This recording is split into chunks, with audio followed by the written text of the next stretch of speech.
Hi అండి అందరికీ. పచ్చిమిర్చి చూసారు ఎంత ఫ్రెష్గా ఉందో. ఇదేమో చెట్టు బెండ్ అండి, ఫ్లవరింగ్ కూడా వచ్చేస్తుంది. ఇంకా ఇదేమో బ్రహ్మకము. ఇక్కడ కూడా రెండు పీసులు, ఒక పీస్ ఉంటే రెండు పీసులు చేసి పెట్టాను. ఇదేమో గ్రీన్ వంకాయ అండి, ఇంకా కాపు అయిపోయినట్టు అనిపిస్తుంది, ఎల్లో షేడ్గా వచ్చేసింది. దీంట్లోనే ఇంకో మొక్క పెట్టానండి, ఇది బ్లాక్. చూసారా ఇంకా పెద్దగా అవుతుంది, అందుకే హార్వెస్ట్ చేయలేదు. చూడండి అంత బాగా వచ్చాయి కాయలు. ఇదేమో సెంటు మల్లి అంటారు కదండి, అది చూడండి ఎంత మంచిగా పూత అంతా వచ్చేసింది. ప్రతి ఒక్క కొమ్మకి అసలు ఎంత మంచిగా పూత వచ్చేసింది అండి. ఈ మొక్క కూడా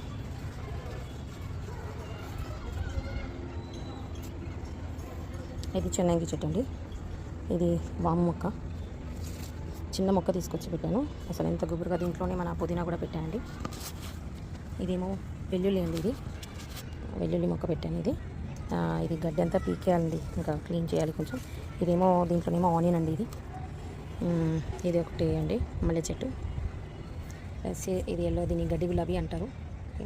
దీంట్లో నార్మల్గా సీడ్స్ పడేసి వచ్చాయండి. దాంట్లోనే బ్లాక్ బ్రింజల్ కూడా ఉంది, చూడండి వస్తుంది. ప్లస్ ఇవేమో గ్రీన్ ఉంటాయండి, సీడ్స్ కోసం అని చెప్పేసి వదిలిపెట్టాను. దాంట్లోనే దానిమ్మ కూడా పూత వేసుకుందండి. ఇది కూడా ఒక ఎల్లో పసుపు మొక్కేనండి. ఇవన్నీ ఏమో ఆవాల విత్తనాలు వేసానండి. ఇది పోయినసారి ఇక్కడ ఒక వంకాయ చూపించాను కదండి, అది సీడ్స్ కోసం అని చెప్పేసి వదిలాను, బట్ అదంతా ఖరాబ్ అయిపోయింది. ఇప్పుడు ఇది ఉందండి, దీన్ని హార్వెస్ట్ చేసేస్తాను ఈరోజు.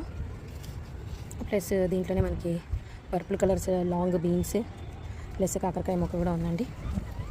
చూసారా ఇది ఒక ములగ చెట్టు అండి, దీంట్లోనే మనకి స్వీట్ లైమ్ కూడా ఉంది. చూడండి స్వీట్ లైమ్ కూడా పండింది. ప్లస్ దానికి సంబంధించిన చిన్న చిన్న కాయలు కూడా వచ్చాయి. ఇంకా ఇదంతా ఇంతకుముందు నా వీడియోస్ చూసిన వాళ్ళకి తెలుసండి, ఇది గ్రేప్ చెట్టు. సో ఎంత బాగా వచ్చిందంటే చూడండి, గ్రేప్ ఫ్రెష్గా. ఇదేమో తమలపాకు లాగా ఉంది కదండి, బట్ కాబట్టి తమలపాకు కాదు, ఇది ఆకాశంలో పెరిగే ఆలు చెట్టు కొమ్మ అండి. ఇక్కడ నుండి పాకుంటూ వస్తుంది. చూడండి ఆవల్దిలాగా ఎల్లో ఫ్లవర్స్ వచ్చాయి. ఇలా ఎల్లో ఫ్లవర్స్ వస్తే ఏంటంటే మనకి బీస్ అవన్నీ రావడానికి కంఫర్ట్గా ఉంటుందండి. ఈరోజు గ్రీన్ మిర్చి కూడా మొత్తం అంతా హార్వెస్ట్ చేసేస్తానండి నేను. ఇక్కడ కూడా సీడ్స్కే వదిలిపెట్టాను. ఇంక ఇక్కడ ఉంది, ఇదేమో సపోటా అండి. ఇక్కడ ఒక మ్యాంగో చెట్టు ఉంది, కానీ దాన్ని మొత్తం ఈ మామిడి చెట్టు ఇవన్నీ గ్రేప్ చెట్టు ఇవన్నీ మొత్తం చిక్కుడు చెట్టు అంతా కవర్ చేసేస్తుంది. దీంట్లో నార్మల్గా పాడైపోయిన తర్బూజా వేసానండి. చూడండి ఇక్కడ ఫ్లవరింగ్ కూడా వచ్చేసింది ఐ థింక్. ఇక్కడ కూడా ఉన్నాయి చూడండి, ఫ్లవరింగ్స్ వచ్చేస్తున్నాయి.